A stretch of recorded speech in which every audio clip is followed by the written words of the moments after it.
The autumn rain pelted against the windows of the Morrison family's modest brownstone in Brooklyn, creating a melancholic symphony that seemed to underscore the gravity of the moment.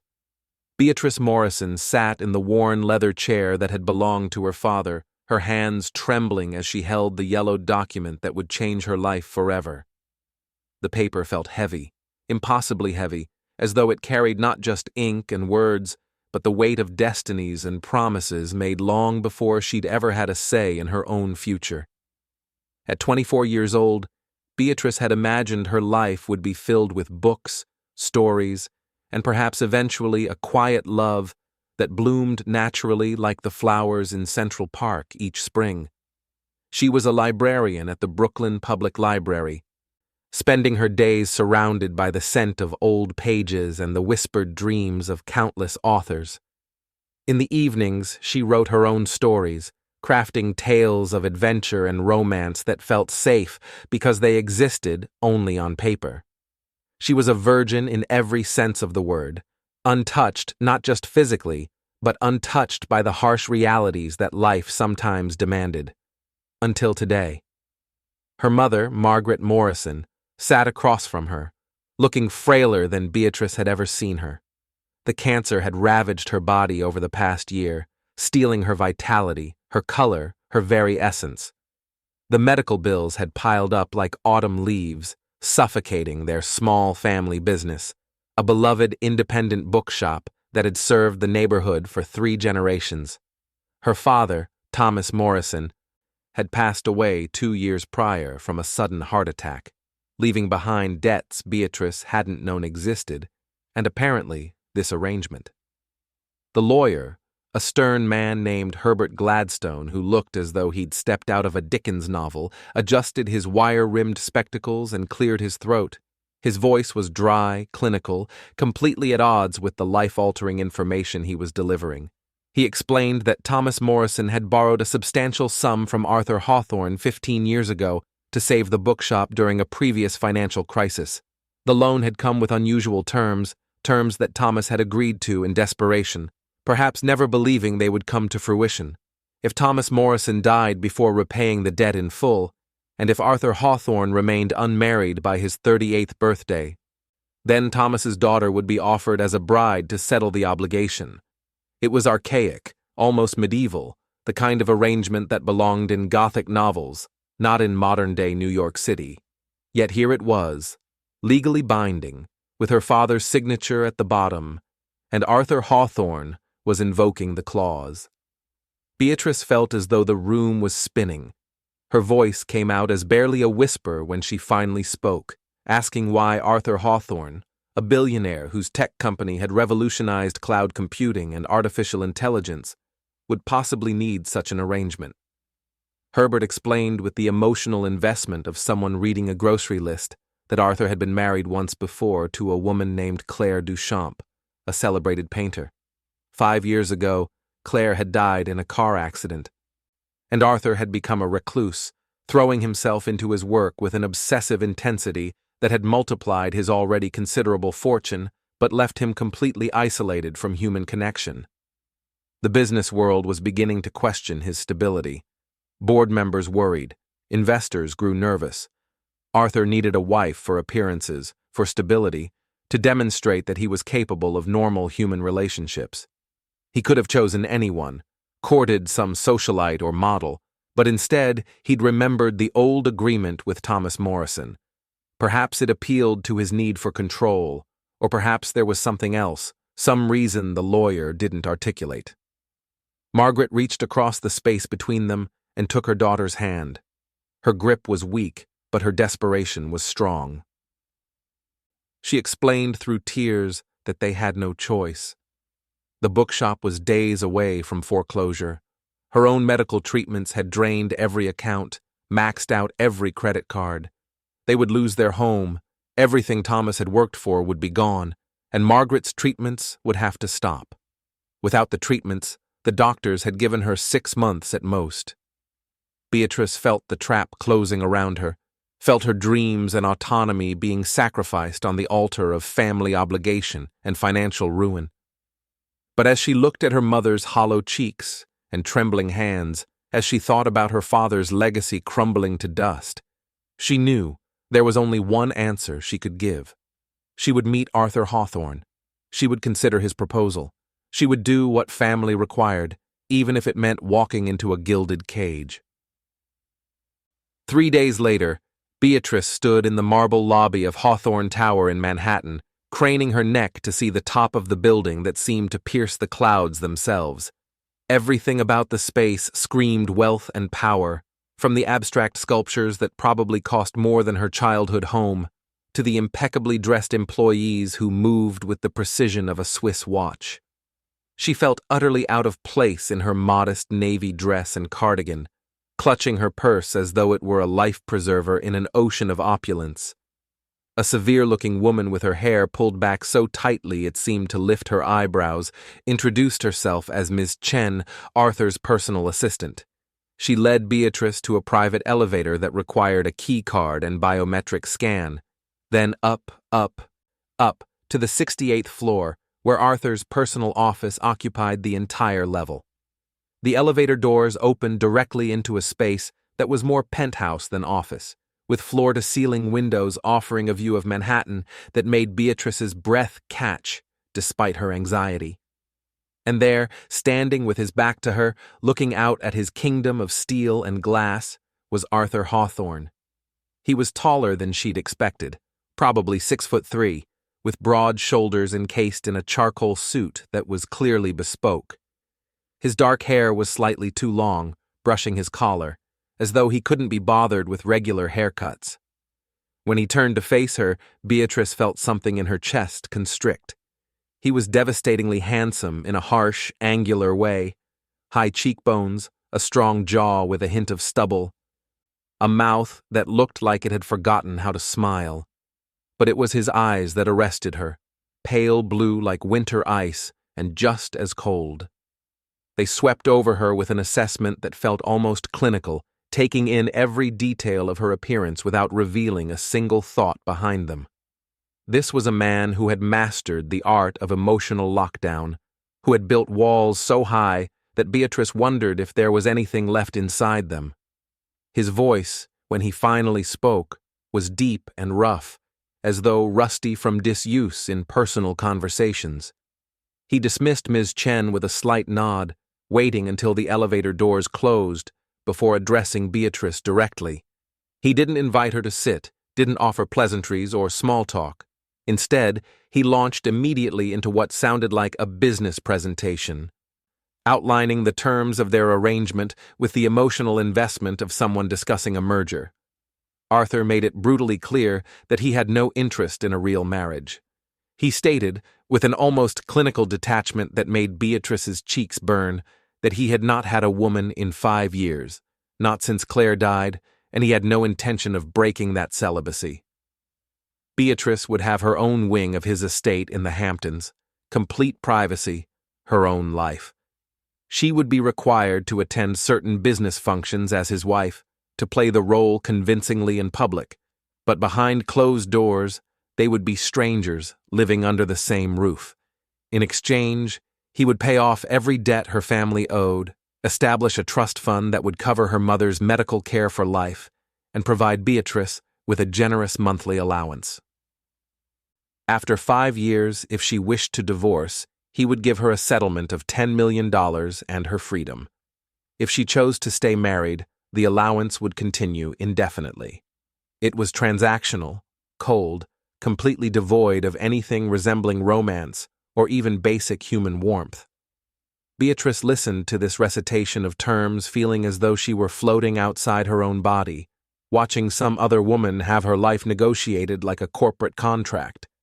She wanted to run, to tell this cold, damaged man that she wasn't some commodity to be purchased, that she had dreams and desires and deserved love, real love, not this hollow arrangement. But then she thought of her mother's face, of the bookshop her grandfather had opened in 1952, of the father who had made this devil's bargain out of his own desperation. She asked Arthur why he was doing this, why he didn't just hire an actress or find some woman willing to play wife for money without the legal binding of actual marriage. For the first time, Something flickered in those icy eyes, something that might have been pain before it was quickly shuttered away. He told her that he'd considered that option, but his board wanted stability, permanence, something that couldn't be undone on a whim. A legally binding marriage, especially one rooted in honor and obligation rather than fickle emotion, suited his purposes perfectly. Then he said something that made Beatrice's heart ache despite her fear and resentment. He told her that at least with this arrangement, there would be honesty. He wouldn't pretend to love her, wouldn't lie or mislead her into hoping for something he couldn't give. She would know exactly what she was getting: financial security, freedom in her private life, and a husband in name only. He said it as though he were being kind, offering her a gift, but Beatrice heard the underlying message clearly.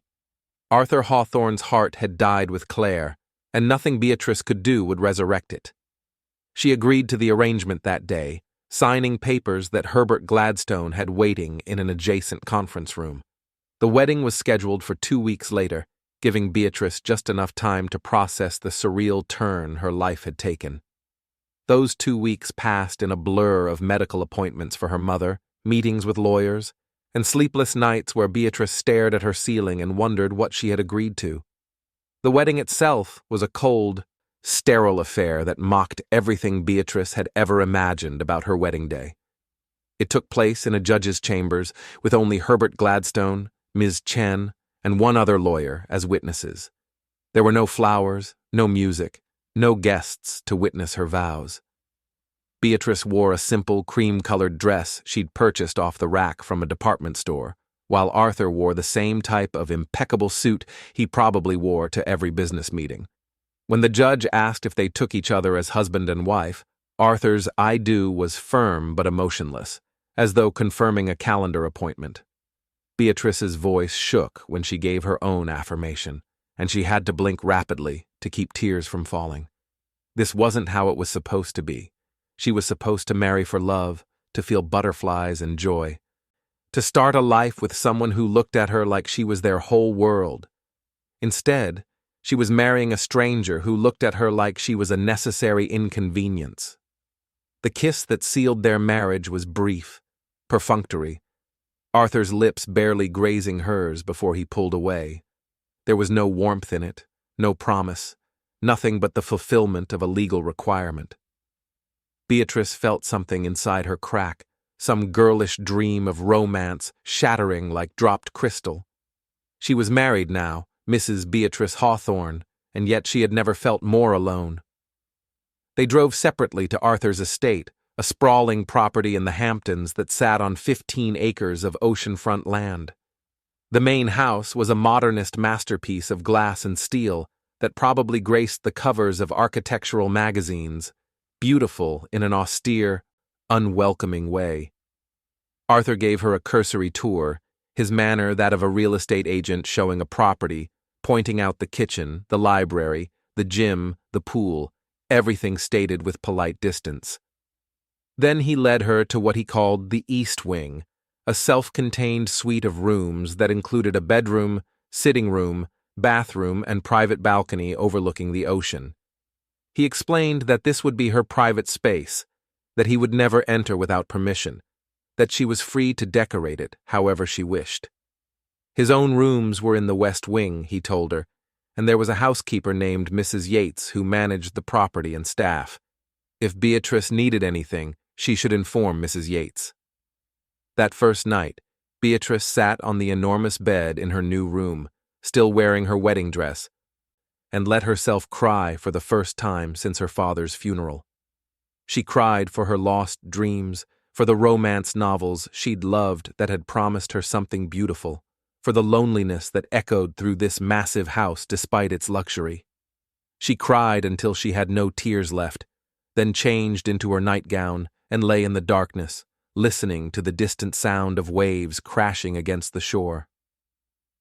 The first week of her marriage passed in a strange, disconnected haze. Arthur was rarely home, leaving before dawn and returning long after Beatrice had eaten dinner alone in the formal dining room, or, more often, in her own suite. Mrs. Yates was kind but professional, treating Beatrice with the courteous distance afforded to an employer's wife. The other staff members, a cook, 2 housekeepers, and a groundskeeper, were similarly polite but remote. Beatrice spent her days exploring the massive house, finding a library that rivaled some small public collections, a music room with a grand piano, and multiple living spaces decorated with expensive art that felt cold and impersonal. She called her mother daily, reassured by Margaret's reports that the new treatment protocol was already making her feel stronger. At least something good had come from this arrangement. During one of her explorations, Beatrice discovered a locked door at the end of a hallway in the main section of the house. When she asked Mrs. Yates about it, the older woman's face had taken on a nervous, almost frightened expression.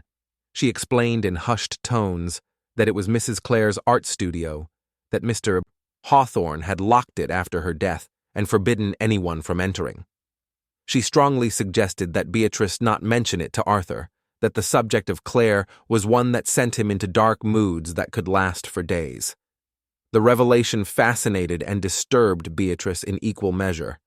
She found herself thinking about Claire Duchamp, wondering what kind of woman had captured Arthur's heart so completely that 5 years after her death, he still kept himself in emotional lockdown. She looked up Claire online, finding photos of a stunning woman with auburn hair and green eyes, always photographed at gallery openings or charity events. Arthur beside her with an expression Beatrice had never seen on his face, genuine happiness. On the 8th night of their marriage, Beatrice decided she couldn't bear another evening of solitary dining. She asked the cook for the night off and prepared dinner herself, something simple but comforting: roasted chicken, vegetables, and fresh bread. She set the formal dining room table, lit candles, and waited. When Arthur arrived home at his usual late hour, clearly intending to go straight to his wing, she intercepted him in the foyer. His surprise was evident when she informed him that dinner was ready and she expected him to join her. For a moment, Beatrice thought he would refuse, making some excuse about work or simply walking away. But something in her expression, perhaps the determination or the loneliness she couldn't quite hide, made him pause. After a long moment, he nodded curtly and followed her to the dining room. The meal started in uncomfortable silence. The clink of silverware against china, the only sound. Arthur ate mechanically, clearly uncomfortable with the intimacy of sharing a meal, even in the vast formal dining room. But Beatrice was determined to breach the wall between them, even if only by inches. She asked him about his work, about the new AI project she'd read about in the news. His answers were brief at first, but gradually, as she asked more specific questions that revealed she'd actually done research, he began to expand. By the time dessert arrived, they were having something that almost resembled a conversation. Arthur explained the technical challenges of his current project with an intensity that revealed his passion for his work. Beatrice listened intently, fascinated despite not understanding all the technical jargon. She liked watching his face when he talked about something he cared about, the way those cold eyes warmed slightly, the way his hands moved to emphasize points. Then, in a moment of what must have been emotional exhaustion, Arthur's guard dropped just slightly. He mentioned Claire, saying that she used to tease him about explaining his work in language only other engineers could understand. The moment the words left his mouth, Beatrice saw him freeze, saw the wall slam back into place. The silence that followed was heavy, painful. Beatrice made a decision in that moment. Instead of retreating into safe territory, she leaned forward and asked him to tell her about Claire. Arthur's face went hard, his jaw clenching, and for a second she thought he would get up and leave. But then, perhaps because the loneliness had grown too heavy even for him to bear alone, he began to speak. He told her that Claire had been his everything, that they'd met at a gallery opening when he was just starting his company and she was an emerging artist. She'd been vibrant, full of life, passionate about her art and about making the world more beautiful. They'd married after a year-long courtship, that Arthur described as the happiest time of his life. She'd been his balance, the softness to his sharp edges, the color to his gray world. The accident had happened on a rainy night 5 years ago. Claire had been driving home from her studio when a drunk driver ran a red light. She died instantly, the police told him, though Arthur wasn't sure if they'd said that to comfort him or if it was the truth. In the aftermath, he'd locked himself in work, using business acquisitions and company expansion as anesthesia for grief that threatened to destroy him. When he finished speaking, his voice rough with emotion, he looked at Beatrice with something almost like vulnerability. He told her that was why he couldn't offer her a real marriage, why he would never touch her or love her. Part of him had died with Claire, he said, and what remained was only capable of existing, not truly living. He wasn't trying to be cruel, he explained, but she deserved to know that she shouldn't hope for something more from him. Beatrice felt tears prick her eyes, but she blinked them back. She reached across the table, placing her hand over his where it rested on the white tablecloth. Arthur stiffened at the contact, but didn't pull away. She told him gently that she understood grief, that she'd lost her father and was watching her mother fight for her life. She said that she didn't expect him to stop loving Claire, that true love didn't have an expiration date. But then she said something that made Arthur truly look at her for the first time, really see her as a person, and not just an obligation he'd acquired. She told him that while he was still breathing, still walking through the world, there had to be a reason. Maybe he was meant to just exist for the rest of his life, but maybe, just maybe, there was another purpose he hadn't discovered yet. She wasn't suggesting she was that purpose, she clarified, but she hoped they could at least be friendly strangers instead of hostile ones. Something shifted in the air between them that night. Something subtle, but significant. When Arthur finally retired to his wing, he paused at the base of the stairs and told her the dinner had been excellent and her company had been surprisingly pleasant. It was a small thing, barely a compliment, but it felt like a crack in the ice. Over the following weeks, the dinners became a routine. Arthur still worked impossibly long hours, but he made it home in time for dinner more often than not. They talked about books, having discovered a shared love of classic literature. Beatrice told him about her own writing, showing him some of her short stories with a shyness that made him read them more carefully, not wanting to hurt her feelings. He surprised her by offering thoughtful critiques and genuine praise, revealing a sensitivity she hadn't expected. Beatrice began to notice small changes in Arthur. He smiled occasionally, though it never quite reached his eyes. He asked about her mother's health and seemed genuinely relieved to hear the treatments were working. He noticed when she wore a new dress and offered an awkward compliment. He started leaving coffee for her in the library when he knew she was writing, brewed exactly the way she preferred, even though she'd never told him. He'd simply observed. She caught him watching her sometimes with an expression she couldn't quite read, something between curiosity and confusion, as though she were a puzzle he couldn't solve. Beatrice felt herself drawn to him despite the warnings she gave herself. She noticed the way his hands moved when he was thinking, the small scar above his left eyebrow, the way he ran his fingers through his hair when frustrated. She found herself looking forward to their dinners, to the moments when his guard dropped, and she glimpsed the man beneath the armor. 2 months into their marriage, Arthur suggested they watch a film together after dinner. It became another ritual, curling up in the media room with its enormous screen and ridiculously comfortable seating, watching classic films they both loved. They debated the merits of Hitchcock versus Kubrick, laughed together at screwball comedies from the 1940s, and sat in comfortable silence during more serious dramas. One evening, watching Casablanca, Beatrice glanced over to find Arthur staring at her instead of the screen. Their eyes met and held, and something electric passed between them. He looked away quickly, making some excuse about checking his phone, but Beatrice had felt it. That spark of awareness, of attraction, of possibility. Her heart hammered in her chest as she wondered if maybe, just maybe, Arthur wasn't as immune to her as he claimed to be. The night everything began to change started like any other. They'd finished dinner and moved to the media room, but Arthur seemed restless, distracted. About halfway through the film, he stood abruptly and moved to the windows overlooking the dark ocean. Beatrice paused the movie and asked if he was all right. His answer was a terse "fine" that clearly meant the opposite. She should have left him alone, should have respected his need for space, but something in the tense line of his shoulders made her cross the room to stand beside him. She asked again if he was okay, her voice softer, more intimate in the darkness. Arthur's response was to close his eyes, his jaw clenching as though he were fighting some internal battle. Then, in a voice barely above a whisper, he told her that watching movies with her, having dinners with her, simply being around her was becoming difficult in ways he hadn't anticipated. He said that he'd convinced himself he was dead inside, that Claire had taken all of his capacity for feeling with her when she died.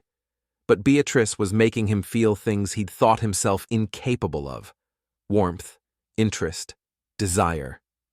The last word hung in the air between them like a confession and a curse.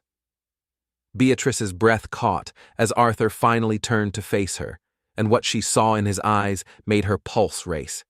The ice had melted, replaced by heat that seemed to consume her from across the space between them. He told her she was making this impossible, that she was supposed to be just an arrangement, just a business transaction, but instead, she was burrowing under his skin, making him want things he had no right to want. Beatrice found her courage and asked what he wanted. Arthur's laugh was harsh, almost bitter. He said he wanted to touch her, to kiss her, to forget his vow to keep their marriage purely professional. But he was terrified of betraying Claire's memory, of opening himself up to the possibility of loss again, of hurting Beatrice by being unable to give her the love she deserved. She moved closer to him, close enough that she could feel the heat radiating from his body, could smell his cologne mixed with something uniquely him. She told him that wanting to live again wasn't a betrayal, that Claire would probably hate knowing he'd locked himself away from all possibility of happiness. She confessed that she was attracted to him too, that these past weeks of getting to know him had made her feel things she'd never experienced before. Arthur stared at her for a long moment, his internal struggle playing across his face. Then, with a groan that sounded almost anguished, he pulled her into his arms and kissed her. It wasn't gentle or tentative. It was desperate, hungry, 5 years of denial breaking apart in an instant. Beatrice melted into him, her hands fisting in his shirt, kissing him back with an inexperience that showed in her slight awkwardness, but was more than made up for by her enthusiasm. When they finally broke apart, both breathing hard, Arthur rested his forehead against hers. He told her they needed to slow down, that this was her first kiss, and she deserved better than being mauled in a media room by a man who didn't know if he was capable of being what she needed. Beatrice protested that she wanted him, that she didn't need him to be perfect, just present. But Arthur insisted, saying that if they were going to explore this, they would do it right, slowly, giving both of them time to be sure. That night marked the beginning of a new phase in their relationship, one that was thrilling and terrifying in equal measure as they navigated the space between arrangement and actual marriage. The morning after their first kiss, Beatrice woke with a mix of excitement and anxiety churning in her stomach. She lay in her enormous bed, staring at the ceiling, replaying every moment of the previous evening in vivid detail. The feel of Arthur's lips on hers, the strength of his arms around her, the desperate way he'd held her as though she were a lifeline in stormy seas, all of it felt like a dream that might evaporate in the harsh light of day. She half expected Arthur to revert to his cold, distant self, perhaps regretting the vulnerability he'd shown, retreating back behind the walls he'd constructed so carefully over 5 years of grief. But when she finally gathered her courage and made her way to the breakfast room around 9 in the morning, she found Arthur still there, which was unusual in itself, since he typically left for the office before dawn. He was reading the newspaper, a cup of coffee growing cold beside him, but looked up when she entered. The expression on his face wasn't the icy indifference she'd grown accustomed to in their first weeks of marriage. Instead, there was warmth there, mixed with uncertainty, and something that looked almost like boyish nervousness. He stood when she entered, an old-fashioned gesture that made her heart flutter, and pulled out her chair. When she sat, he poured her coffee himself, adding exactly the right amount of cream and 1 sugar, details he'd clearly been paying attention to during their dinners together. The small act of service felt more intimate than it should have, a quiet acknowledgement that something fundamental had shifted between them. They ate breakfast, making tentative conversation, both of them dancing around the elephant in the room, neither quite brave enough to directly address what had happened the night before. Finally, as Mrs. Yates cleared their plates, Arthur asked if Beatrice would like to spend the day with him. He had no crucial meetings scheduled, he explained, and he thought perhaps they could explore the property together, maybe walk down to the private beach, have lunch in town. It was a date, Beatrice realized with a thrill, an actual date with her own husband. She agreed immediately, perhaps too eagerly, but the smile that crossed Arthur's face made her lack of subtlety worthwhile. They spent the day together, and it was revelatory. Arthur proved to be an attentive companion once he allowed himself to relax, pointing out various features of the property, telling stories about the house's construction, even laughing when Beatrice's attempts to skip stones on the calm morning water resulted in immediate sinking. On the beach, with the autumn sun warming them and the sound of gulls overhead, he took her hand, interlacing their fingers. The gesture was simple, almost innocent, but it sent electricity coursing through Beatrice's entire body. Arthur told her about his childhood, about growing up in Boston with parents who had expectations of law or medicine, and their disappointment when he'd chosen the uncertain world of tech startups instead. He talked about the early days of his company, the failures and near bankruptcies before the breakthrough that had made his fortune.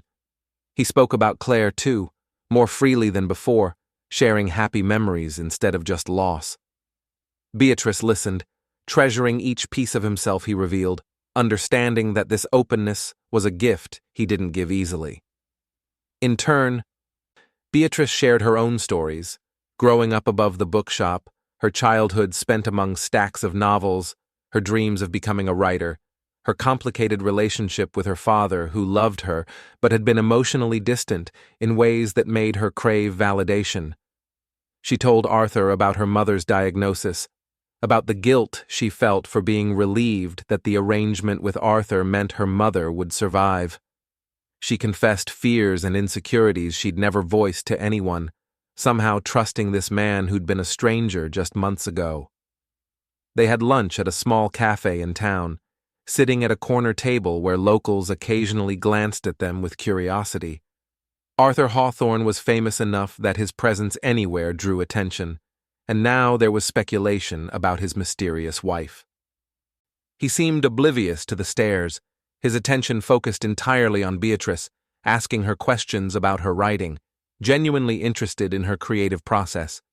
He suggested connecting her with a publisher contact he had, but she demurred, saying she wanted her work to stand on its own merits, not be published because of her husband's influence.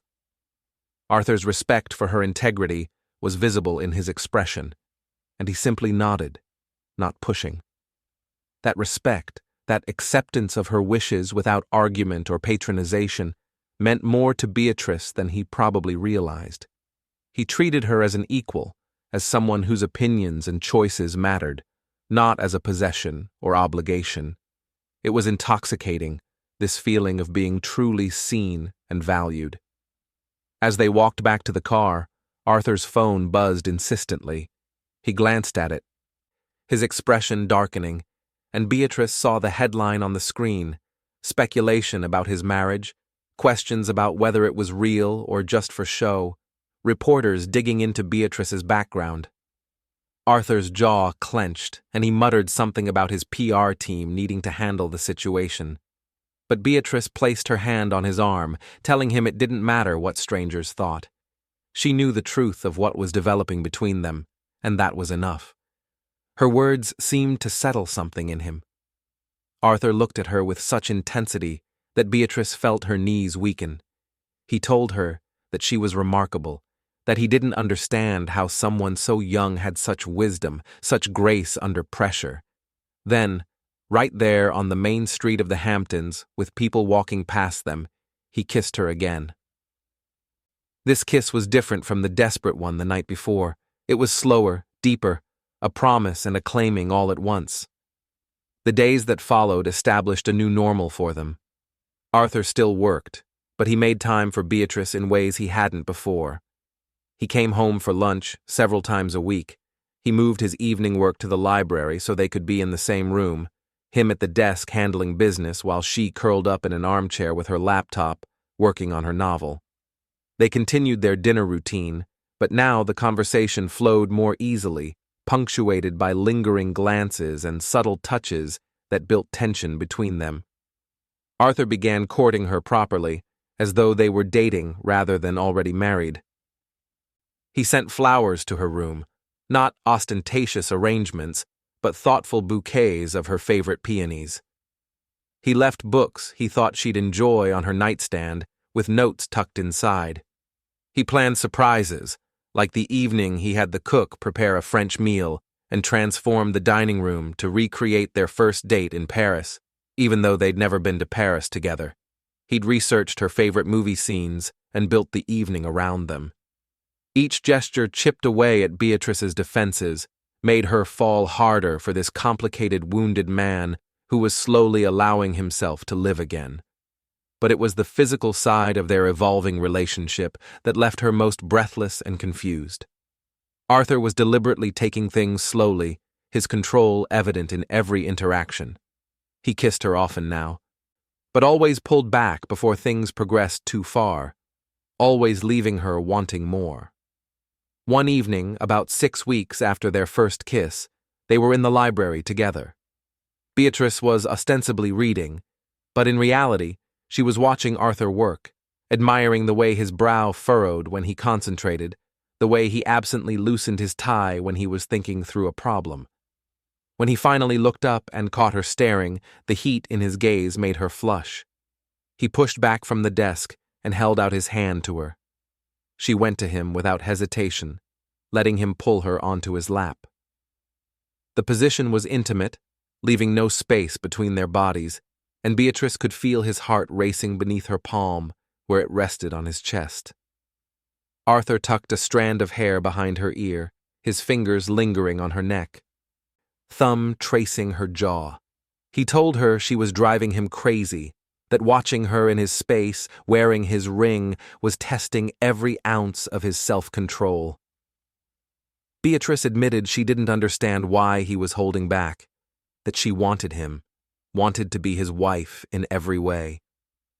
Arthur's control visibly wavered, his hands tightened on her waist, and she could feel evidence of his desire beneath her. But he explained that she deserved better than being rushed, that her first time should be special, memorable for the right reasons. He wanted her to be absolutely certain, wanted to give her time to understand what she was asking for. His protectiveness frustrated Beatrice even as it touched her. She told him she was 24, not a child, that she was capable of making her own decisions. But Arthur countered that he was 38, with far more experience, and he wouldn't forgive himself if he took advantage of her innocence. The argument might have escalated except that Arthur chose that moment to kiss her, a deep, consuming kiss that scattered her thoughts and replaced them with pure sensation. His hands began to wander, sliding beneath her sweater to trace patterns on her bare back. Beatrice gasped into his mouth, her body coming alive under his touch. Arthur made a sound low in his throat, part groan, part surrender, as he deepened the kiss further. His hand moved to cup her breast through her bra, and the bolt of pleasure that shot through her made Beatrice cry out softly. Arthur pulled back immediately, breathing hard, his pupils blown wide with desire. He told her they needed to stop, that this was going too far too fast. But his hands contradicted his words, still holding her close. Beatrice, emboldened by desire and tired of his excessive caution, kissed him again, deliberately grinding against him in a way that made his control shatter a bit more. Arthur cursed softly, then stood, lifting her with him effortlessly. For a moment she thought he was going to carry her to his bedroom, finally giving in, but instead he set her on her feet and stepped back, running his hands through his hair in frustration. He explained through gritted teeth that he needed time, that despite what his body wanted, his mind wasn't ready to be intimate with someone new. It had been 5 years since he'd been with Claire, and the thought of being with someone else, even someone he was developing genuine feelings for, brought up complicated emotions. He was afraid of calling out the wrong name, of comparing, of somehow dishonoring Claire's memory. But he was also afraid of disappointing Beatrice, of not being able to please her the way she deserved. The vulnerability in his confession made Beatrice's heart ache. She approached him slowly, taking his hands in hers, and told him she understood. She suggested they just spend time together, let their physical relationship develop naturally without pressure or expectations. She promised him that when the time came, she wouldn't expect perfection, just honesty and presence. Her acceptance, her patience, visibly moved Arthur, and he pulled her into an embrace that was tender rather than sexual, though no less intense for it. That conversation marked another shift in their relationship. Arthur began initiating more physical contact, as though he were slowly desensitizing himself to touching someone new. He held her hand constantly. He pulled her close on the couch during movies, her head on his chest, his fingers playing with her hair. He kissed her hello and goodbye, quick pecks that sometimes deepened into something more heated before he deliberately pulled back. He started coming to her room to say goodnight, conversations that lasted hours as they lay on her bed, clothed, just talking and kissing and learning each other. Beatrice learned that Arthur was ticklish right below his ribs, that he made this particular sound when she kissed his neck, that he loved having his back scratched. Arthur discovered that Beatrice hummed when she was content, that she blushed from her cheeks down to her chest when aroused, that she had a sensitive spot behind her ear that made her shiver. They mapped each other's bodies with the dedication of cartographers, finding pleasure in discovery even without consummation. The staff had to have noticed the change in their employers. Arthur smiled now, frequently, transforming his harsh features into something almost boyish. Beatrice glowed with happiness that was impossible to hide. They touched constantly, casually, the way longtime couples did. Mrs. Yates took to smiling knowingly when she saw them together, clearly pleased that the cold atmosphere that had characterized the house since Claire's death had finally thawed. 3 months into their marriage, Arthur surprised Beatrice with a trip to Manhattan. He'd arranged for them to attend a Broadway show, then dinner at a Michelin-starred restaurant, followed by a stay at the penthouse apartment he kept in the city. It was their first night away together, and both of them felt the significance of it. The penthouse was stunning, all modern luxury with spectacular views, but Beatrice barely noticed the decor, too aware of the fact that there was only one bedroom. Arthur must have seen the nervousness and excitement warring on her face because he immediately clarified that he'd sleep on the couch, that this wasn't a seduction, but simply a chance to spend more time together without the staff around. Beatrice felt simultaneously relieved and disappointed, a confusing combination that seemed to characterize so much of their relationship. They got ready for the theater in comfortable domesticity, Arthur helping zip her dress, Beatrice fixing his tie, small intimacies that felt more significant than they should. The show was spectacular, but Beatrice barely remembered it afterward because Arthur had held her hand the entire time, occasionally leaning over to whisper observations that made her laugh. At dinner, they talked and laughed like any other couple in love, and Beatrice realized with a start that's exactly what they were becoming. She was falling in love with her husband. This arrangement turned real, and from the way Arthur looked at her, eyes soft and warm in the candlelight, She thought perhaps he was falling too. Back at the penthouse, neither of them felt ready to sleep despite the late hour.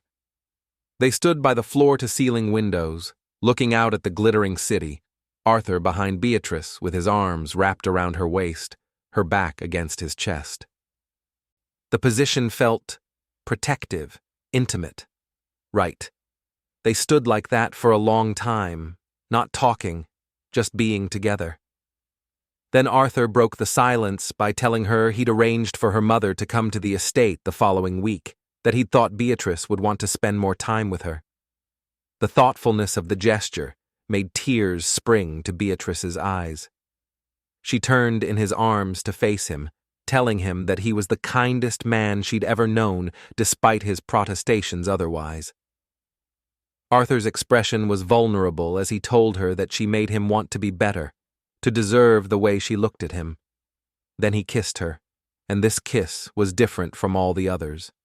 There was no hesitation, no holding back, just pure need and longing that had been building for months. They stumbled toward the bedroom, still kissing, hands frantically exploring. Arthur's jacket came off, then his tie. Beatrice's dress zipper came undone.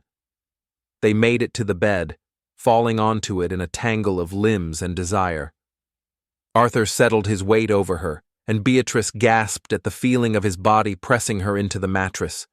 His hand slid up her thigh, pushing her dress up, and she arched into his touch, wanting more, needing more. But then Arthur froze. He pulled back, breathing hard, looking down at her with a mixture of desire and torment.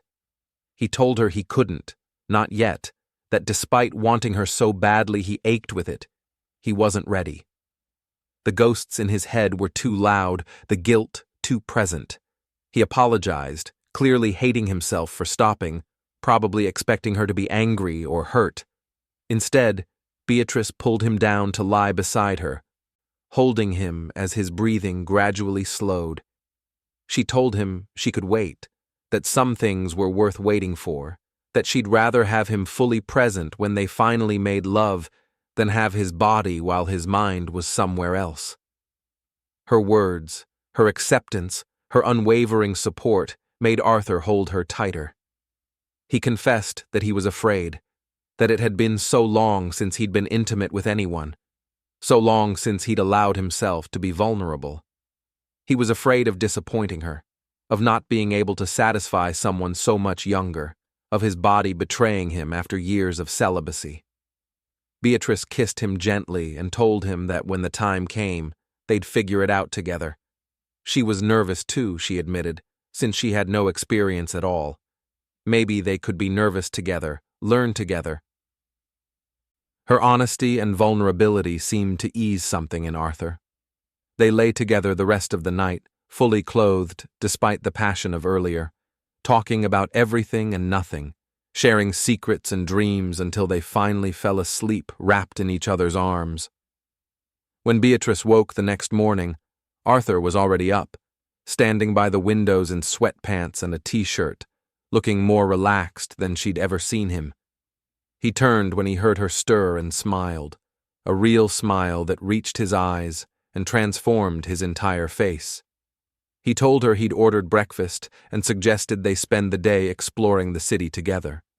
As they ate breakfast on the terrace, feeding each other bites of pastry and laughing at a street performer visible from their vantage point, Beatrice felt something settle in her chest, certainty that whatever this was between them, it was real and worth protecting. The following weeks brought Margaret Morrison to the estate for an extended visit. The older woman was noticeably stronger, her color better, her eyes clearer. She watched Arthur and Beatrice together with a knowing smile, clearly seeing what was developing between them. One afternoon, while Arthur was in a conference call, Margaret told Beatrice that she'd worried about the arrangement, feared she'd sacrificed her daughter's happiness for her own health. But now she could see that maybe it was fate, that maybe Thomas had known what he was doing after all.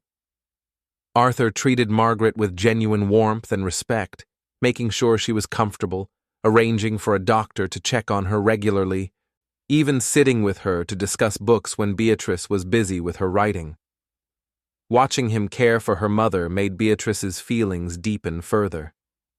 This man who claimed to be damaged and incapable of love was showing love through every action, even if he couldn't say the words yet.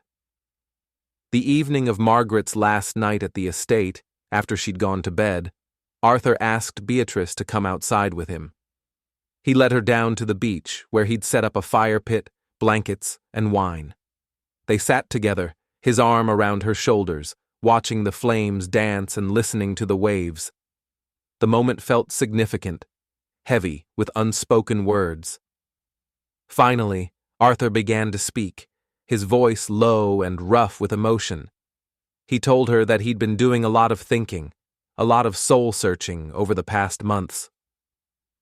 When he'd arranged their marriage, he'd expected to fulfill an obligation and nothing more, to add a wife to his life the way he might add another property to his portfolio.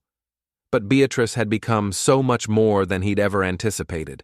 She'd brought light back into his life, made him laugh, made him feel things he'd been certain he'd never feel again. She'd been patient with his damage, accepting of his flaws, and so incredibly brave in her own vulnerability.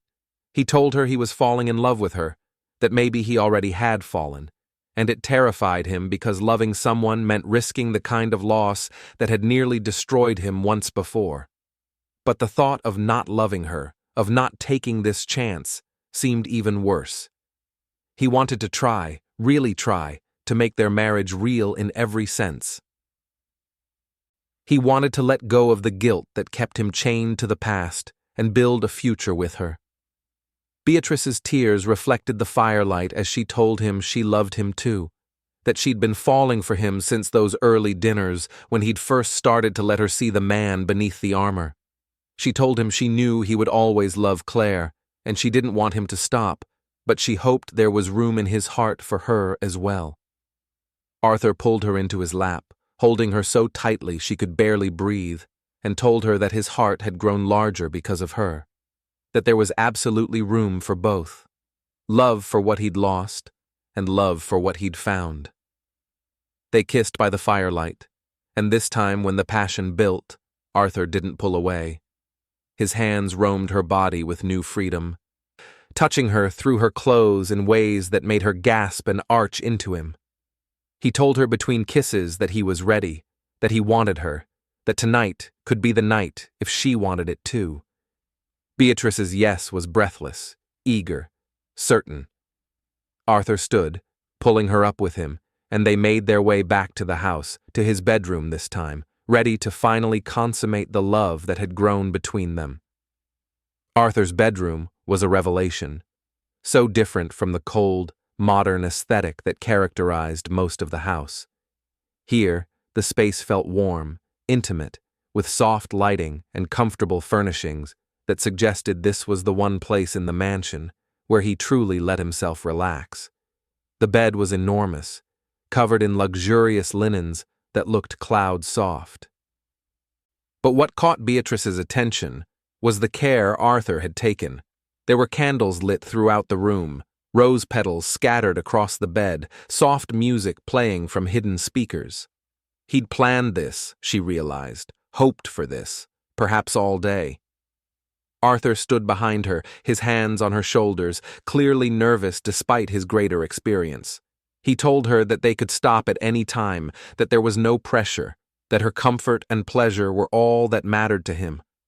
Beatrice turned to face him, cupping his face in her hands, and told him she trusted him completely, that she wanted this more than she'd wanted anything, that she was ready to be his wife in every way. Her words seemed to settle something in him, and he kissed her, deep and claiming, walking her backward toward the bed. They undressed each other slowly, taking time despite the desire thrumming through both of them. Arthur's hands shook slightly as he unzipped her dress, letting it pool at her feet. His eyes darkened with hunger as he took in her body, clad only in simple cotton underwear she suddenly wished was more sophisticated.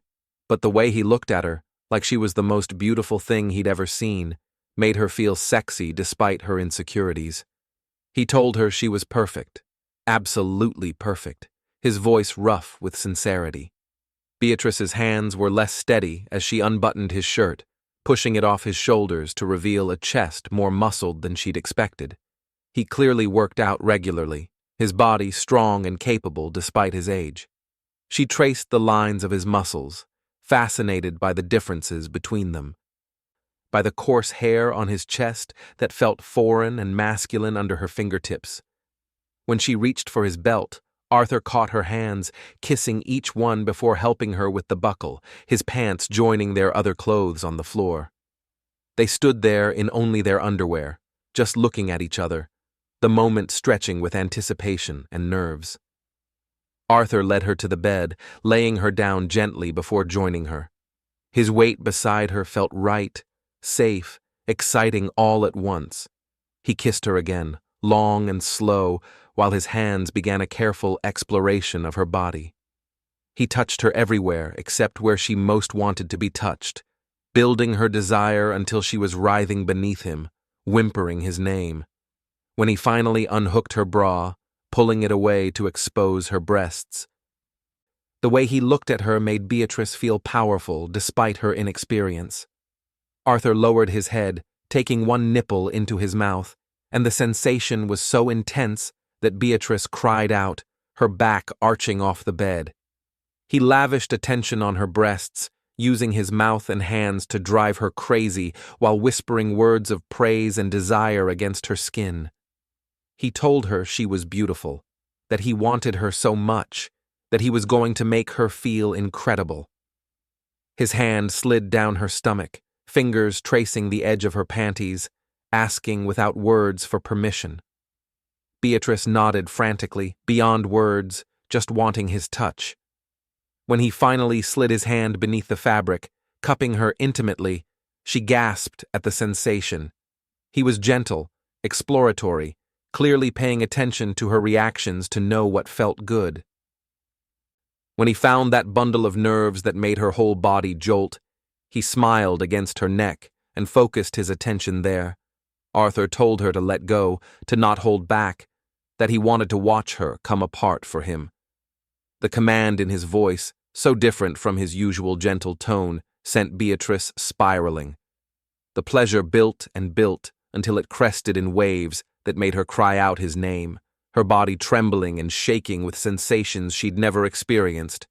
Arthur held her through it, clearly pleased with himself, kissing her face and murmuring praise about how beautiful she was, how responsive, how perfect. As she came down from the high, Beatrice realized Arthur was still fully aroused, had found his pleasure entirely in giving her hers. She told him it was his turn, reaching for him, but he caught her hand again. He explained that tonight was about her, about making her first time as perfect as possible, that his pleasure would come from hers. But Beatrice insisted she wanted to touch him, to learn his body the way he was learning hers. Her innocent enthusiasm made Arthur groan, and he agreed, guiding her hand to him. The feel of him was foreign, fascinating, intimidating.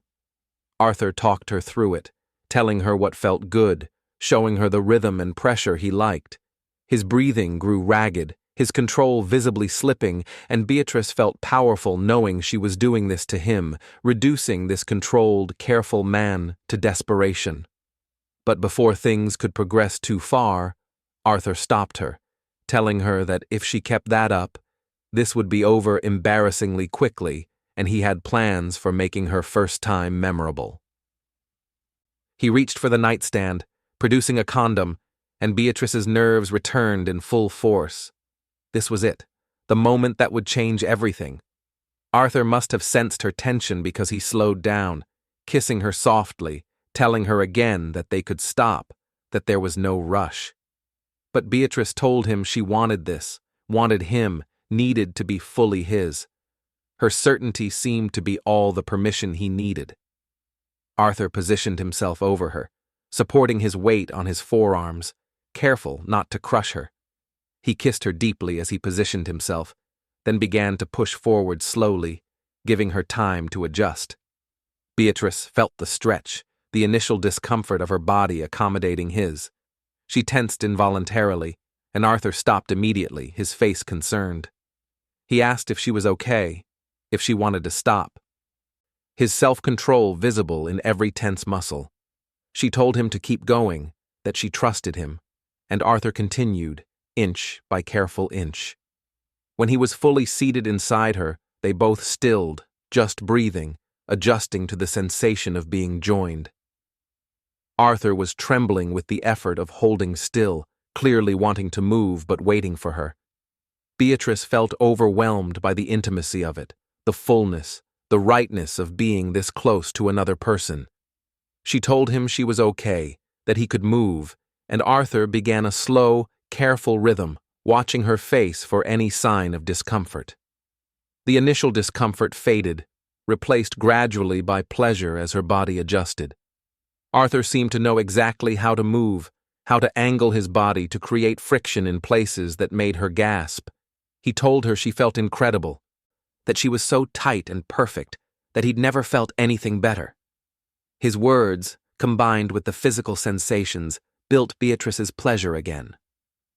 When Arthur reached between them to touch her where they were joined, the added stimulation sent her spiraling into another orgasm, even more intense than the first. Feeling her tighten around him pushed Arthur over the edge as well. He groaned her name, his control finally shattering completely as he found his release, his body shuddering with the force of it. He collapsed beside her, pulling her against his chest, both of them breathing hard, sweat slicked and satisfied. They lay like that for long minutes, just holding each other, processing the magnitude of what had just happened. Finally, Arthur pulled back to look at her. Pushing damp hair off her forehead with infinite gentleness, he asked if she was okay, if he'd hurt her, clearly concerned despite the evidence of her pleasure. Beatrice assured him it had been perfect, better than she'd imagined, that she felt cherished and desired and completely satisfied. Arthur's smile was boyish, pleased with himself, as he told her that it had been incredible for him too, that he'd never expected it to be that intense with someone new. He cleaned them both up carefully, then pulled her back into his arms, arranging the blankets around them. Beatrice felt the significance of staying in his bed, of not retreating to her own room like they had in the early days of their marriage. This was a claiming, a statement that they were truly together now. Arthur seemed to understand her thoughts because he told her that this was her room now too, that he wanted her in his bed every night from now on, wanted to fall asleep with her and wake up beside her. They talked long into the night, both too wired from the intensity of what they'd shared to sleep immediately. Arthur told her about the doubts he'd had, about the moment during their lovemaking when he'd been afraid he'd call out the wrong name, but Beatrice had been so present, so vibrantly herself, that there'd been no room for anyone else in his mind. He told her that he felt like he'd finally, truly let Claire go, that he could honor her memory without being imprisoned by it. Beatrice shared her own revelations about how she'd been afraid she wouldn't measure up, wouldn't know how to please him, but that Arthur had made her feel beautiful and desired and capable. She told him she'd never imagined that physical intimacy could be so emotional, so connecting, so much more than the mechanics she'd read about in books. Arthur kissed her forehead and told her that was the difference between sex and making love, and what they'd shared was definitely the latter. They made love again before finally sleeping, this time with less nervousness and more exploration. Arthur showed her different positions, taught her what different types of touches did, encouraged her to tell him what she liked. Beatrice discovered that she loved being on top, loved watching Arthur's face as she moved above him, loved the sense of power and vulnerability combined. Arthur discovered that Beatrice was naturally vocal, that she had no inhibitions about expressing her pleasure, something he told her was incredibly arousing. The next morning, Beatrice woke to find Arthur already awake, propped on one elbow, just watching her sleep. The look on his face was tender, possessive, satisfied in a way that had nothing to do with sex and everything to do with contentment. He told her good morning, then kissed her, slow and thorough, clearly intending to start the day the same way they'd ended the night.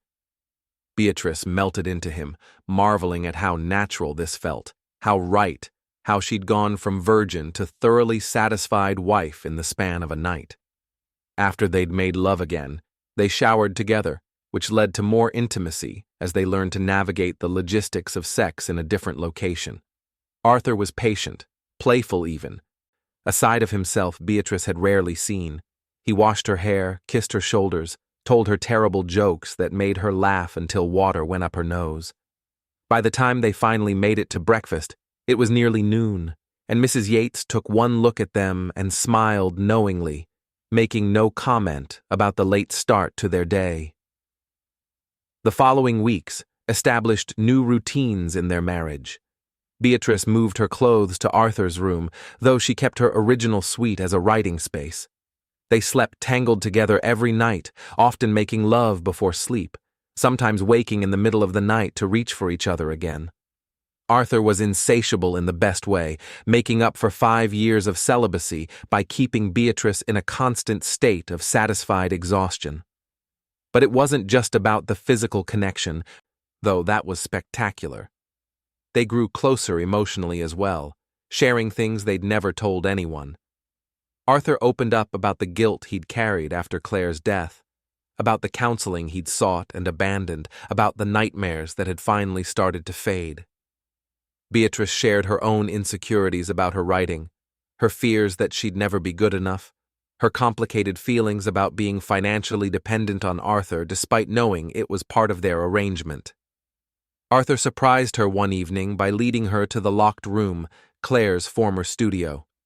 He told her he wanted to transform it into a writing space for Beatrice, that it was time to honor the past by building a future.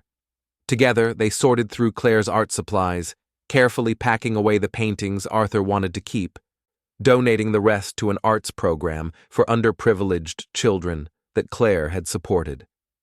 The process was emotional but cathartic, a physical representation of Arthur's commitment to moving forward. When the room was transformed into a beautiful writing studio with floor-to-ceiling windows overlooking the ocean, a comfortable desk, bookshelves waiting to be filled, Arthur presented Beatrice with a gift, a new laptop, top of the line, engraved with, "For my wife, my love, my future. Finish your story, A." Beatrice cried, overwhelmed by the thoughtfulness, by what the gesture represented. Arthur held her, telling her he believed in her talent, that he wanted to support her dreams the way she'd supported his healing. 6 months into their marriage, Arthur insisted on taking Beatrice to a major business gala where he would be honored for his company's innovations. It was the first truly public event they'd attend together since their marriage, and Arthur wanted the world to know that his wife was real, that their relationship was genuine.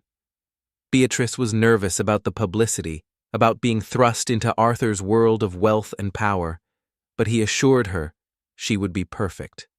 The night of the gala, Beatrice wore a gown Arthur had commissioned for her, a deep blue that matched his eyes, elegant and sophisticated in a way that made her feel like she could belong in his world. Arthur couldn't stop staring at her, telling her she was the most beautiful woman in any room. At the gala, he kept her close, his hand possessive on her waist, introducing her to everyone as his wife with such obvious pride that Beatrice's initial nervousness faded. She watched him give his acceptance speech, talking about innovation and the future, but then surprising everyone by deviating from his prepared remarks. He talked about how success meant nothing without people to share it with, how he'd nearly lost himself in work and grief, how meeting his wife had reminded him what it meant to truly live. The room full of strangers might have thought his words were generic, but Beatrice knew every word was for her, a public declaration of what they'd built together. In the car ride home, neither of them could wait. They made love with desperate urgency in the back of the town car, the privacy screen up, both of them too aroused to care about the driver potentially hearing. It was reckless, thrilling, completely unlike Arthur's usual careful control, and Beatrice loved every second of it. By the time they reached the estate, they could barely make it to the bedroom, leaving a trail of formal wear from the front door to Arthur's room. They made love multiple times that night, each round more intense than the last, using their bodies to communicate feelings too big for words. Arthur told her between kisses that she was his, only his, forever his. Beatrice agreed breathlessly, claiming him in return, telling him she never wanted to be anywhere but in his arms. The possessiveness should have felt stifling, but instead it felt freeing, like they'd both finally found where they belonged. Weeks later, Beatrice woke feeling nauseated, a sensation that continued for several mornings. At first, she dismissed it as a stomach bug, but when her period was late, she began to suspect something else. The pregnancy test she took in the private bathroom of her writing studio was positive. Then the next 3 she took over the next 2 days were all positive as well. She was pregnant with Arthur's child, a development that was terrifying and wonderful in equal measure. She planned to tell Arthur that evening over dinner, but before she could, he surprised her by presenting her with a gift, the advance copy of her first novel, which he'd arranged to be published after submitting it to his publisher friend without telling her. Beatrice was shocked, unsure whether to be angry at his presumption or thrilled at the result. Arthur explained that he'd only submitted it after reading it himself and knowing it was genuinely good, that he hadn't used his influence beyond getting it read quickly, that the publishing house had accepted it on its own merits. Seeing her name on the cover, seeing her dream realized, made everything else fade. Beatrice threw herself into Arthur's arms, kissing him deeply, telling him he was incredible, that she loved him more than she could express. Arthur held her close, clearly pleased with her reaction, telling her he was proud of her, that the book was brilliant and would be successful because of her talent, not his connections. The moment felt perfect, and Beatrice decided to wait to share her other news, wanting to savor this moment. But that night, as they lay in bed after making love, Beatrice found herself unable to keep the secret any longer. She told Arthur she had something important to share, and the seriousness of her tone made him sit up, clearly concerned. She took his hand and placed it on her stomach, telling him that in about 8 months he was going to be a father. The expression that crossed Arthur's face was worth every moment of nervousness, shock, joy, wonder, love, all combining into something so beautiful that Beatrice felt tears spring to her eyes. Arthur pulled her into his arms, holding her so carefully, as though she were made of glass. He told her she'd given him everything: love, purpose, healing, and now, a future. He confessed he'd never thought he'd be a father, that he'd given up on that dream when Claire died, but now he couldn't imagine anything more perfect than creating a family with Beatrice. They spent the rest of the night talking about the future, about nurseries and names, about how their lives were about to change again in the best possible way. The pregnancy brought them even closer. Arthur became almost comically protective, insisting Beatrice avoid anything remotely strenuous, hiring the best obstetrician in New York, reading every pregnancy book he could find. He talked to her growing belly, telling their child stories, playing music, already clearly in love with the life they'd created. Beatrice found his protectiveness endearing rather than stifling, knowing it came from love rather than control.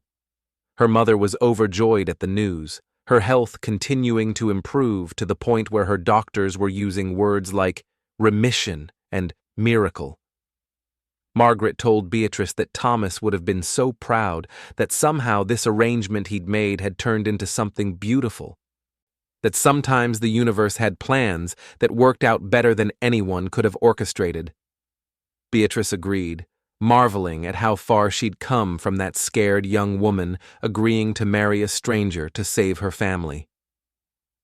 At a charity gala when Beatrice was about 7 months pregnant, clearly showing but glowing with health, Arthur was asked by a reporter about his marriage, about whether the rumors that it had started as an arrangement were true. Arthur's response was perfect. He confirmed that yes, their marriage had begun as an arrangement, an old-fashioned agreement between families. But he added that the best decision he'd ever made was honoring that agreement, because it had brought him the love of his life, his best friend, his future. He said that sometimes what starts as obligation becomes choice, and he chose Beatrice every day. The night their daughter was born, after hours of labor that left Beatrice exhausted but elated, Arthur held the tiny baby with tears streaming down his face. He looked at Beatrice with such overwhelming love and gratitude that words seemed unnecessary. But he spoke anyway, telling her that she'd saved him, brought him back to life, given him everything worth living for. He thanked her for being brave enough to take a chance on a broken man, for being patient while he healed, for loving him even when he didn't know how to love himself. They named their daughter Claire Margaret, honoring both the woman Arthur had lost and the mother who had inadvertently brought them together. Arthur told Beatrice that it felt right, that the original Claire would have wanted someone to carry her name, to be remembered not through his grief, but through new life and love. Beatrice agreed, holding her daughter and watching her husband transform into a father before her eyes, knowing that this was what happy endings looked like: messy, unexpected, perfect in their imperfection. A year after their daughter's birth, on what would have been their second wedding anniversary, though they considered their real anniversary the night they first made love, Arthur surprised Beatrice by renewing their vows. This time, it was a real wedding, with friends and family, with flowers and music and all the beauty their first ceremony had lacked. They wrote their own vows, and Arthur's words made everyone cry. He told the gathering about how he'd thought his life was over, how he'd been going through the motions of existing without truly living. He talked about how a business arrangement had turned into the greatest gift of his life, how Beatrice had taught him that the heart could expand to hold multiple loves, that honoring the past didn't mean being imprisoned by it. He promised to love her fiercely, to support her dreams, to grow old with her, to make every day worthy of the gift she'd given him, by saying yes to an arrangement that should have been cold, but became the warmest love he'd ever known. Beatrice's vows were equally emotional. She talked about being afraid, about feeling like she was sacrificing her dreams, but discovering instead that sometimes sacrifice opens doors to better dreams than you imagined. She thanked Arthur for his patience, for teaching her about her own body and desires, for making her first time magical, for being a partner in every sense of the word. She promised to love him through everything, to support him always, to build a future that honored his past without being defined by it. As they kissed to seal their renewed vows, their daughter in Margaret's arms nearby, Beatrice thought about how strange and wonderful life could be. She'd walked into an arrangement expecting cold professionalism and financial security. Instead, she'd found passionate love, creative fulfillment, and a family she'd never dared to imagine. Arthur had gone from a man who claimed he hadn't had a woman in 5 years to a husband who made love to his wife with enthusiasm and devotion, a father who was present and engaged, a man who'd learned to live again. That night, after the celebration, after they'd put their daughter to bed, Arthur and Beatrice lay together in the bed they now shared, bodies intertwined in the easy comfort of long familiarity. Arthur traced patterns on Beatrice's bare back, telling her that he never imagined he could be this happy again, that she'd given him a life he didn't think he deserved. Beatrice told him that he'd given her everything: security for her mother, belief in her talent, the most incredible physical pleasure she'd ever experienced, and most importantly, a love that was real and deep and built to last. They made love slowly, tenderly, taking their time because they had the rest of their lives to learn new ways to please each other. When they finished, satisfied and drowsy, Arthur told her one more time that he loved her, that she was his everything, his redemption, his future. Beatrice whispered back that he was hers too, that this arrangement turned real marriage was the best thing that had ever happened to her. They fell asleep wrapped in each other, the sound of the ocean outside their windows a constant reminder of the journey they'd taken from strangers to soulmates. And in the morning, they would wake and do it all again.